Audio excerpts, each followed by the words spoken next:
If you're a white belt in Brazilian Jiu-Jitsu, it sucks. Sucks for a lot of reasons. You actually progress slower than upper belts. There's a bit of nuance around this because when you're an upper belt, you know a lot more and it might feel like you're progressing a little bit more incrementally because when you're a white belt, everything is new to you. You don't know any moves at all, so every single time you gain a new bit of knowledge, it's a huge chunk. You might not know much about the mount position at all, so when you develop your game for the mount position, you're learning a lot, and it feels like you're progressing a lot faster. However, the upper belts in Brazilian Jiu-Jitsu have a compounding effect. Because they have more knowledge, they can actually learn new moves much quicker. This is because when you have something to reference in your own mental catalog of moves that you know, you'll be able to pick things up much faster. For example, if you're learning a variation on the guillotine, you may have learned a traditional guillotine where you wrap like this, you squeeze, you crunch down, you wrap your legs around them, but in this class you're learning the high elbow guillotine.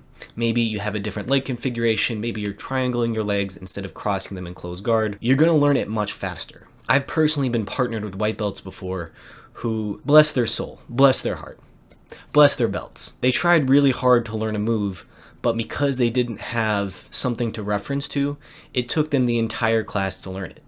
It was my first time seeing that move as well, but I was able to pick it up much quicker because I was able to reference something that I'd already seen before. And this speaks to the compounding effect of Brazilian Jiu-Jitsu. This can apply to many different fields, but when you know more, you're actually able to learn something quicker. Now, the difference between learning something as a white belt versus learning something as an upper belt is you may not actually incorporate that into your A game right away. And this is because when you become an advanced player in Brazilian Jiu-Jitsu, you don't incorporate every single move into your game right away. You can't. I suppose you could get a large sum of knowledge, which is really what good coaches do, but you can't pick every single move in Brazilian Jiu-Jitsu. I used to have a coach who described this process as building your own video game character. And when you build a video game character, you can kind of specialize in certain moves, but you can't specialize in everything. There are so many moves in Brazilian Jiu-Jitsu, there are so many things you can possibly learn. You can't become a specialist at everything. In my personal opinion, you can become a specialist at maybe 3 to 5 moves from every position, and after that, the knowledge you're gaining, you're not a specialist in. This doesn't mean you can't be really good at these other moves, but you're not going to be as good as your A game. In my personal opinion, when you get to upper ranks in Brazilian Jiu-Jitsu, you have an A game, a B game, and a C game. Your A game is the video game character that you've specifically chosen to invest in. You maybe are super good at the high elbow guillotine, and that's your A game. But maybe your B game is the palm-to-palm guillotine, or the traditional, or the arm-in guillotine. You have these moves in the back pocket, so if your A game fails, you can transition to the B game. But your C game is going to be moves that you're vaguely aware of, maybe even pretty good at, but you're never going to be able to get your C game up to your A game. You can take moves from your C game and progress it through your B game to your A game, but due to the fact that there's a near infinite amount of moves in Brazilian Jiu-Jitsu, you're not going to be able to get them all the way up to your A game.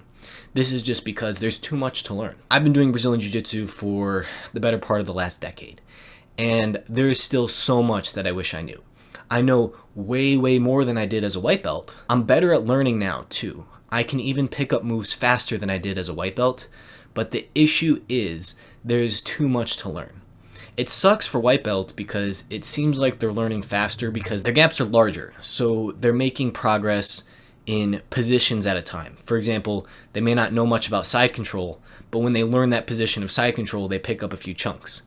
Now, I might be learning incremental things in side control, but it sucks being a white belt in Brazilian Jiu-Jitsu because it takes longer to learn moves. And the better you get at Brazilian Jiu-Jitsu, the better you get at learning Brazilian Jiu-Jitsu. So you can actually progress faster than the white belts at picking up new moves, but this is contrasted by the fact that you're never going to be able to incorporate everything into your A game.